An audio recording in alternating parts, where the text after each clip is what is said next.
Are you an entrepreneur wanting to grow your influence but getting overwhelmed by the details?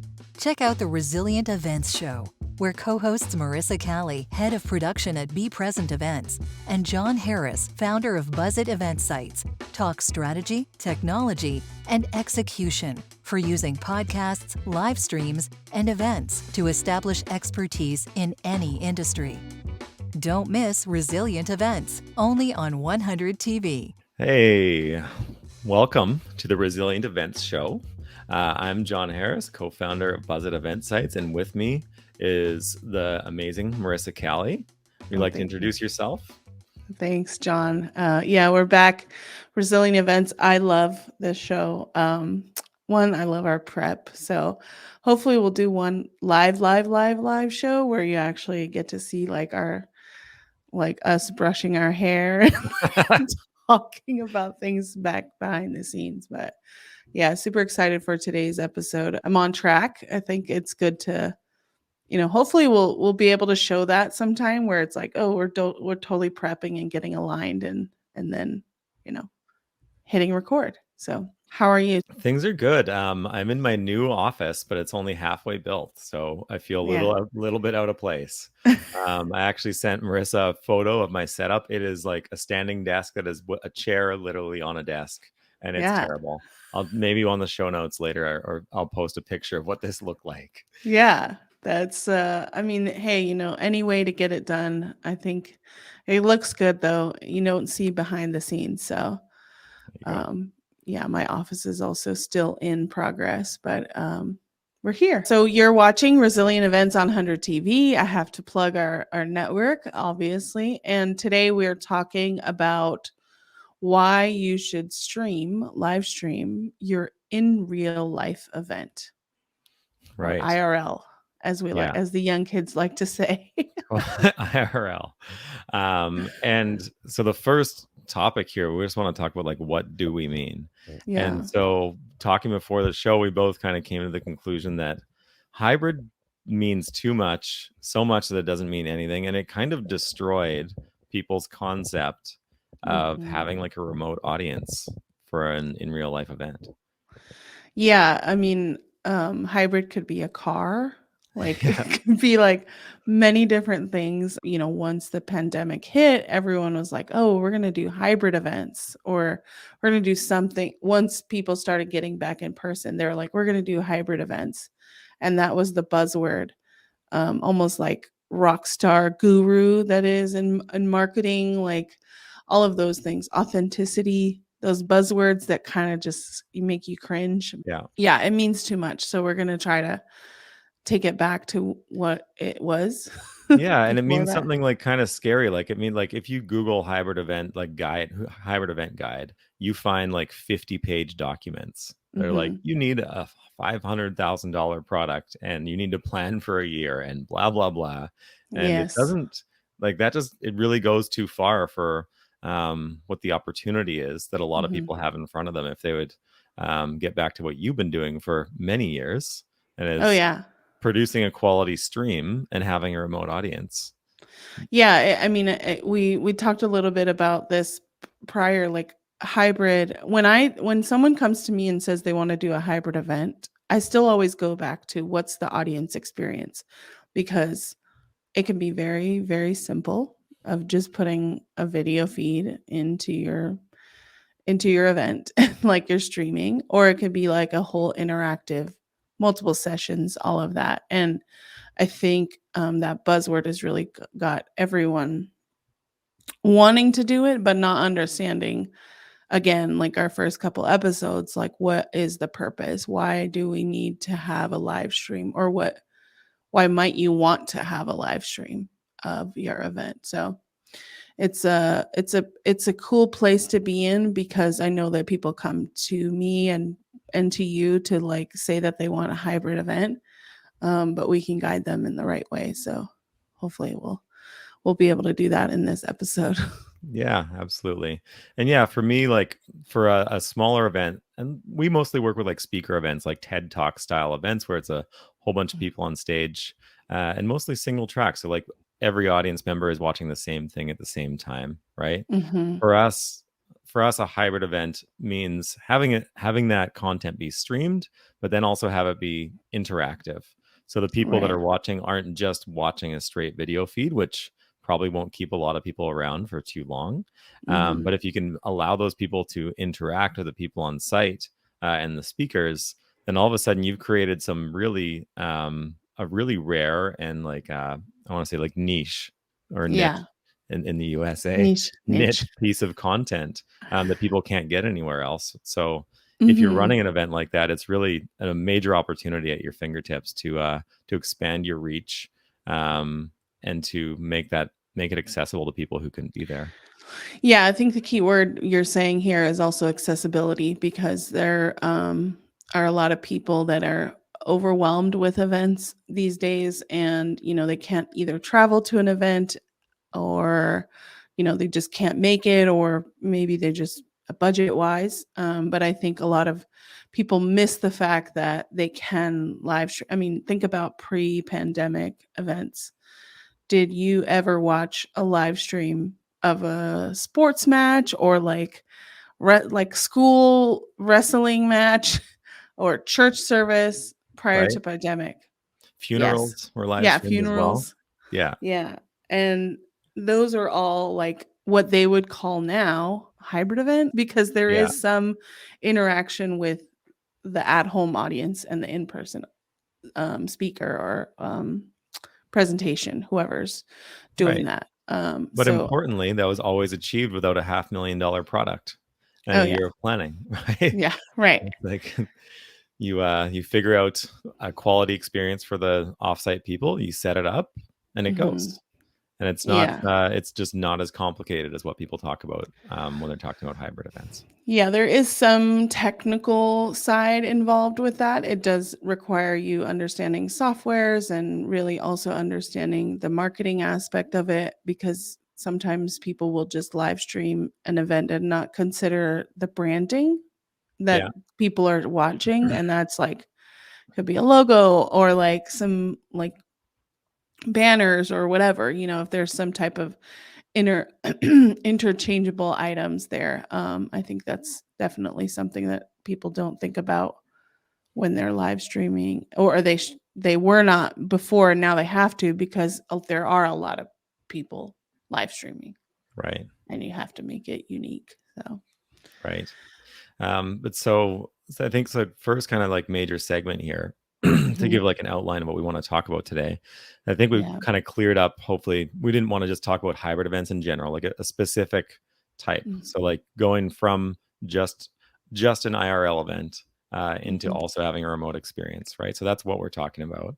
mhm, Um, and so a couple of detailed segments here. One mhm, is we want to cover the ROI, like why you basically have to do this because of the potential return on investment. The other mhm, detailed segment will be talking about accessibility for mhm. people that couldn't be there for whatever reason, and then reach as well. But Right. before we get too deep into those details, I think the number one reason people should consider making a turning their in real life event into something with a remote experience is just pure audience satisfaction. Yeah. So, like Uh, for me, when I really realized this was when I had a 3-year-old and a 1-year-old, and it was like, wow, I want to go to events still. I'm an events guy, but a lot of the time I can't get there because like something happens, right. or I'm a little outside of the city, or there's like I've got to go fight through traffic, and there's more than I Mhm, expected, and so it's just not possible to always go to the events that I want to go to, but I still want to be involved in those communities. And so mhm. when they have both options, that's amazing for me. Yeah, satisfaction is the key word there. Yeah. You are satisfied because you have accessibility to this, and you may come back, you may continue to support the community. I mean, there's all these different things. The other reason is why, before we get into the details, is not to become a dinosaur. We don't want you to become a dinosaur. That's not good for you. But also, I think it's there's so many different options. If you're not doing one of them, at least to build upon, then you're kind of stuck in the old ages. And there are benefits to not live streaming your event if you want to keep it super exclusive, but there's a lot of things that you're missing out on, and we'll cover that in the next segment. And then the not becoming a dinosaur thing, it's like you've got to accept at this point that this is a trend and not a fad, right? So everything is getting streamed these days. Everything is becoming on-demand content. People are getting busier. They want to watch stuff when they want to watch it, maybe not when you want to put it on, right? And if you're trying to go for exposure, which a ton of people putting events on are, then how are you kind of not adapting to that demand, right? And people are streaming everything. Like I would have never thought that people would pay to live stream a concert, but they were doing that for Coachella this year. I think that's insane. Like, how can you possibly get the Coachella experience on a TV? But people are doing it. They're having like watch parties. Well, right? I did a live stream concert like New Year's Eve, a couple New Year's Eves ago. I think it was Justin Bieber or something. But like, I think you had to pay like $25. He got $25 from me and plenty of other households, and we were all watching New Year's Eve with Justin Bieber. And I was just like, I didn't have to fly anywhere. I didn't have to pay Ticketmaster prices. That's another story.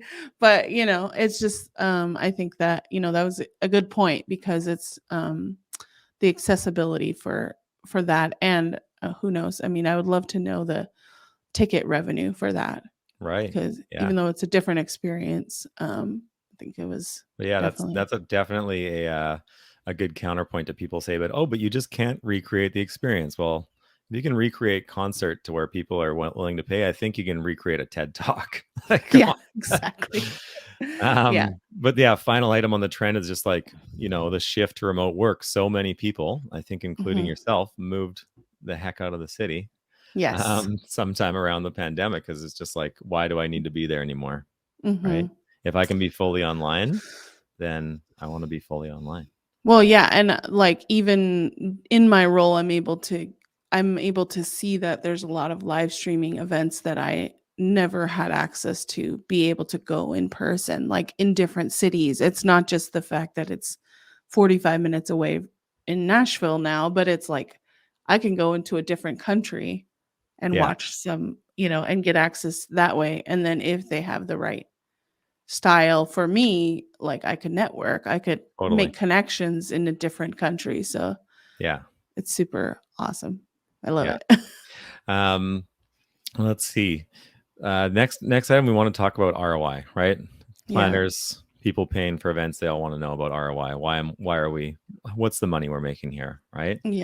And so for me, this is like what I try to communicate to people. It's like if you're already running an event, especially if you already have AV, adding a live stream is like a marginal investment where you have uncapped potential payback, right? And so who's king, Marissa? Content is king. We all know that, right? Do we know distribution is queen? So there you go. I was going to ask you who queen was. Yes. Got it. Yeah. Content is king and distribution is queen. But so when you're running an event like this, you have like, say, you've got some amazing speakers on stage. You've got a lot of energy in a room. You've got maybe one of the higher up people at your company or your organization, like interviewing some of these people, making them look like bosses, like total authority, right? And to not be capturing that. What a waste. I mean, like you said, people already are having AV on site. So if there's a way that you can tap into that and get that content and live stream it, then you said it, why waste it?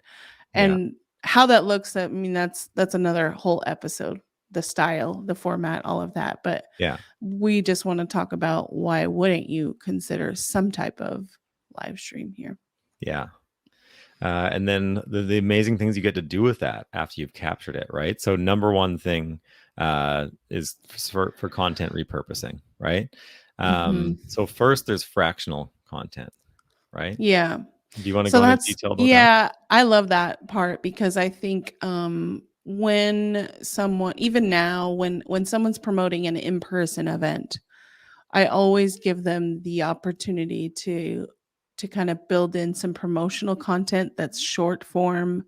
Like, how do you get people back to an event that happened a year ago that people forgot about without promoting some type of content from the last year or some type of testimonial, stuff like that. So if you're not capturing it the year before or the month before or the quarter before or whatever, how do you then promote the next one? You just have to Right. hope that people are going to learn about it Yeah. somehow and show up Yeah. again. Or you have to pay to have a new video created that's kind of basically mimicking what you did have. Yeah. Like you might as well put that in the bank while you have it, right? Right. Yeah. Yeah. And then the other side is like evergreen content, right? Mm-hmm. And I guess this kind of lines up with like on-demand content. So like instead Mm-hmm. of just having your event be a one-time thing, it can be something that lives on your website forever. Maybe Right. something people are paying to watch, maybe something people are just entering their email to watch. So it's lead generation, Mm-hmm. bringing more traffic to your website.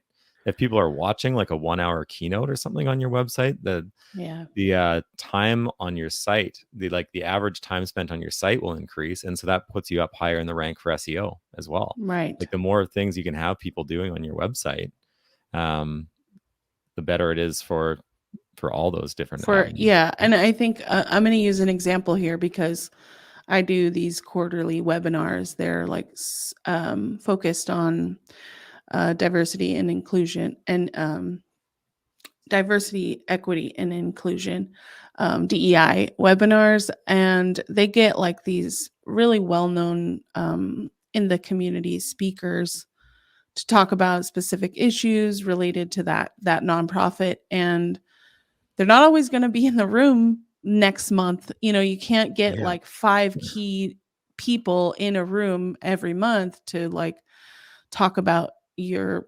nonprofit or the mission that you're trying to get at. So we're conceptualizing how that would look for a live streamed event, because it's going to take another year to get all these people together and maybe not the same people.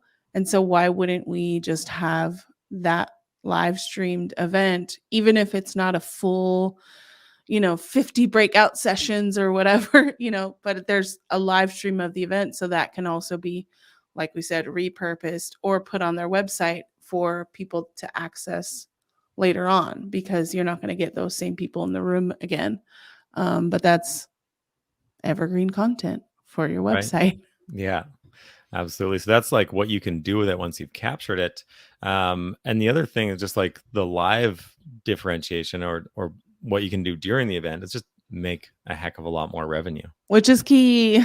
Revenue for a lot of planners. Yes.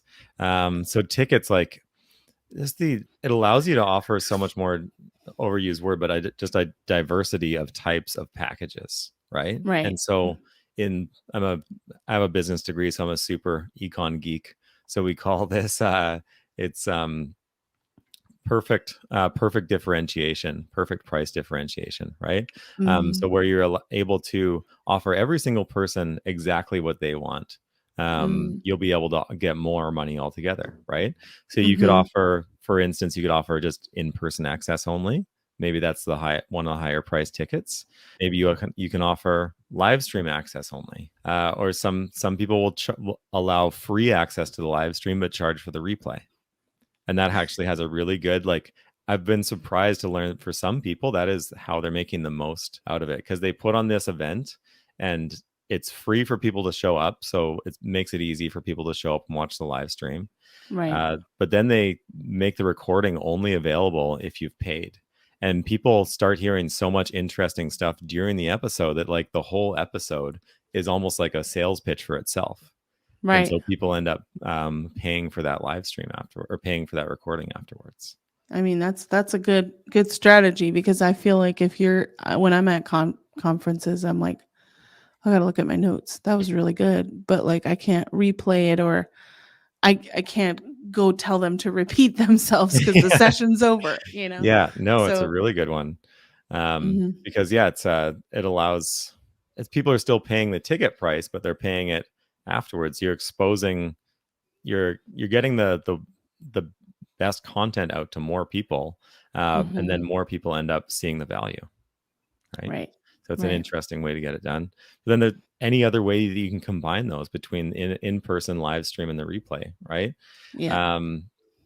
And so, like for myself, I mentioned as a parent earlier why I like live stream access so much and replay access is because I want to go to so many events, but there's so many, like, I know it's really hard for me to commit when I know that bad traffic or my kid having an earache might stop me from actually getting Right. there, right? Yeah.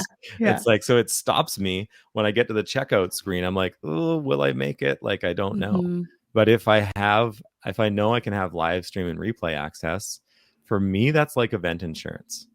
Yeah. So it's like, or like ticket insurance, right? It's like I can buy it and I know that no matter what, I get to check out that content. Yeah. And if you, that is like, all the options, but for someone like me who can't commit to going to events, or like, oh, okay, like I know I'm not going to be there. Like I know I can at least get live stream access, and that is in my, like, a marginal expense that I would have to pay. And then, maybe there's an opportunity to upgrade later on, but like if you're not offering those options from the beginning, then you can't go back and be like, oh, well, we have replays available for That's right. $5, like Yeah. after the fact, like, well, what, why? Yeah. You just want to get it. To me, it shows like a money grab, like, oh, we didn't make enough money. Here's another option, But yeah, opening it up to the world, opening up to all those people with those different needs. And then all of a sudden you just have more ways to earn revenue off the same content. Like it costs so much, like that's why we say marginal expense and uncapped revenue potential. It's like, what is it? If you already have the whole venue rented, you already have the speakers paid, you probably have AV, turn that into a stream, and all of a sudden all these different people across space and time are able to access it. And you get more information about your audience too, like where are they located, what do we need to do in terms of getting people that are like more local, if that's the goal. And then can we like we just sold 200 tickets to this community in like a different country, like do we have to have an event there? Like, fair. Yeah. Where does that come from? And how did you hear about the event? I mean, those are all right. Or maybe you know where to have the event next year, or maybe you know where to have like smaller feeder events, right? Yeah, exactly. Absolutely. And then one thing we haven't talked about is sponsorships as well. Obviously they would love to have more exposure. The more views you can get on that video and you can have it tracked, then the more they're going to be willing to pay for your event either this year or the next year, if you can prove those numbers, right?